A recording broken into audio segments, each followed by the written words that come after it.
রাজনীতির সঙ্গে সংস্কৃতি চর্চার যোগাযোগ থাকলে যে কোনো অপসংস্কৃতি মোকাবেলা করা সম্ভব বলে মনে করেন বিশিষ্টজনরা। যে কোনো সাংস্কৃতিক প্রতিবন্ধকতা দূর করতে খেয়াল রাখা দরকার যেন মুক্তিযুদ্ধের পক্ষের শক্তি দুর্বল না হয়ে যায়। এডিটর্স গিল্ডের গোলটেবিল আলোচনায় তারা এই মন্তব্য করেন। আরও জানাচ্ছেন ফাতেমা শাম্মী। বাঙালি নববর্ষ নিয়ে আলোচনা নিশ্চয়ই করা প্রয়োজন, তাই আজকে আমাদের আলোচ্য বিষয় বাঙালি সংস্কৃতি চর্চা এবং একটা বিশেষণ জুড়ে দেওয়া হয়েছে সংবিধিবদ্ধ। হাজার বছরের ঐতিহ্যের পরম্পরায় রমনায় ছায়ানটের আয়োজন, চারুকলার মঙ্গল শোভাযাত্রা, বৈশাখী মেলা সহ নানা আনুষ্ঠানিকতায় উদযাপিত হচ্ছে বাংলা নববর্ষ। তবে সম্প্রতি নির্দিষ্ট সময় বেঁধে এবং ব্যাপক নিরাপত্তা বেষ্টনীর মধ্যে যেভাবে পহেলা বৈশাখ উদযাপন করা হচ্ছে তাতে শৃঙ্খলিত হচ্ছে সংস্কৃতি। গোলটেবিল আলোচনায় এমনটাই মত দেন বিশিষ্টজনেরা। এখানে কোনো আশঙ্কা থাকে, তাদের কাছে কোনো খবর থাকে যে এখানে একটা বোমা হামলা হতে পারে বা কিছু হতে পারে, তাহলে পুলিশগুলোকে একটু প্লেন পোশাকে থাকতে হবে। মঙ্গল শহর মাত্র অল্প 1 কিলোমিটারের রুট না, সেটা আপনার নিরাপত্তা নিশ্চিত করে আপনার পুলিশ থাকতে হবে কেন? এবং আমার মনে মঙ্গল যারা করেছে তাদেরকে বলা উচিত ছিল যে আমরা পুলিশ প্রহরা আমরা করবো না। এই পয়লা বৈশাখ আমাদের প্রাণের একটা দিন।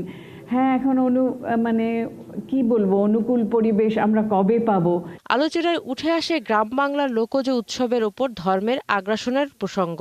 পরিকল্পিতভাবে বাংলা সংস্কৃতি থেকে নতুন প্রজন্মকে দূরে রাখতে নানা নিষেধাজ্ঞা দেয়া হচ্ছে বলে জানান আলোচকরা।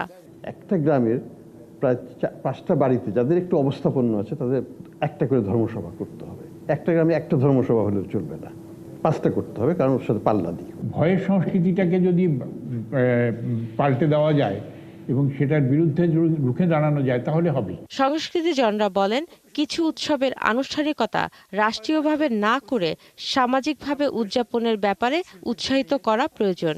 একই সাথে সাংস্কৃতিক আন্দোলন গড়ে তোলার তাগিদ দিয়ে তারা বলেন, রাজনীতির সাথে সংস্কৃতির যোগ থাকলে অপসংস্কৃতি দূর করা সম্ভব। পয়লা বৈশাখ বলেন, 21শে ফেব্রুয়ারি বলেন, যখন রাষ্ট্র এবং সরকার পালন করা শুরু করলো তখন সংকটটা শুরু হয়। কিছু অনুষ্ঠান আছে, কিছু উদযাপন আছে, এগুলি সমাজকে ছেড়ে দিতে হবে। বাংলাদেশের মুক্তিযুদ্ধ তো তাই, 30 লক্ষ লোক আমরা প্রাণ দিয়েছে, 6 লক্ষ মা বোন ইজ্জত হারিয়েছে, হত্যা হয়েছে, কিন্তু তারপর তো আমরা দাঁড়িয়েছিলাম।